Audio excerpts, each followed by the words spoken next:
అలా అండి.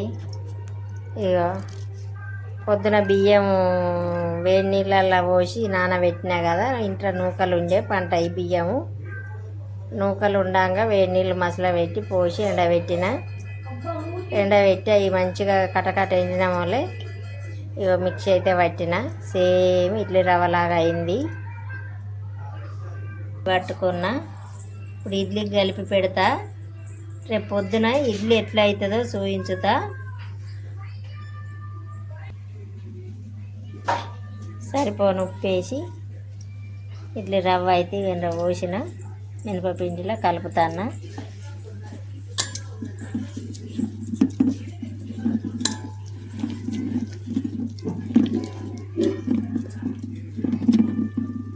కొన్న రవ్వ కంటే ఇట్లా తయారు చేసుకుంటే మంచిది కదా అని ముక్కలు ఎక్కువ ఉండే ఆలోచన చేసిన, వేస్ట్గా పోతే ఏమవుతుందని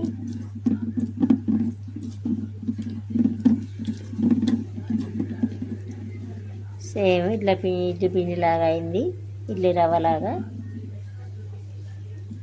రేపు పొద్దున ఇడ్లీ పెడితే ఎట్లుంటాయో చూపించుతా. కల్పన అయితే కలిపిందండి. ఇడ్లీ రవ్వ నేను తయారు చేసిందండి. ఒక 5 కిలోల బియ్యము వేడి నీళ్ళు కాగబెట్టి నీళ్ళు మసల పెట్టి నీళ్ళల్లో పోసిన ఒక 10 నిమిషాలు నానబెట్టిన వేడి నీళ్ళల్లో ప్యాన్ గడుపు కింద ఆరబెట్టిన. మళ్ళీ తర్వాత నీళ్ళు అంపి ప్యాన్ గడుపు కింద ఆరబెట్టి ఇక మిల్లుకు పోసుకొచ్చినాం. మిల్లుకు పోసుకొచ్చి జల్లెడ పడితే రవ్వ అయితే చాలా సూపర్ ఉన్నది. మనం ఇంట్లో తయారు చేసుకున్న రవ్వ ఇది. ఇక నానబెట్టిన ఇడ్లీ రవ్వ మంచిగా వంగింది. చూడండి, ఇడ్లీ అయితే చాలా మెత్తగా వస్తాయి. మనం కొన్న రవ్వ కంటే చాలా మెత్తగా వస్తాయి. నేనైతే ఇది ఇంట్లో తయారు చేసుకున్న రవ్వే 5 కిలోలంతా తయారు చేసి పెట్టిన. ఇడ్లీకి అయితే పెట్టిన.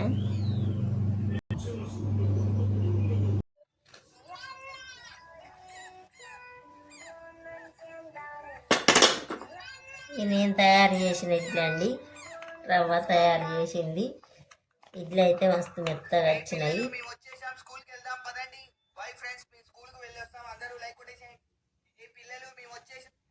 చాలా మెత్తగా ఉన్నాయి. వీలైతే మీరు కూడా తయారు చేసుకోండి.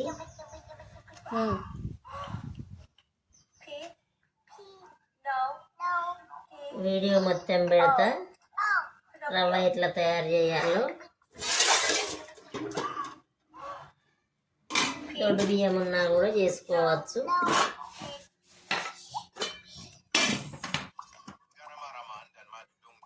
గిట్లు తినరా,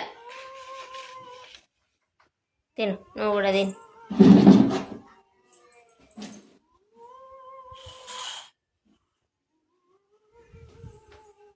మమ్మీ ఎట్లున్నాయి లిట్లమ్మ? ఇడ్లు ఎట్లున్నాయి? అరే చెప్పవు లిటిల్ బాబు అన్నాని. రే ఎల్లు చూసుకుంటూ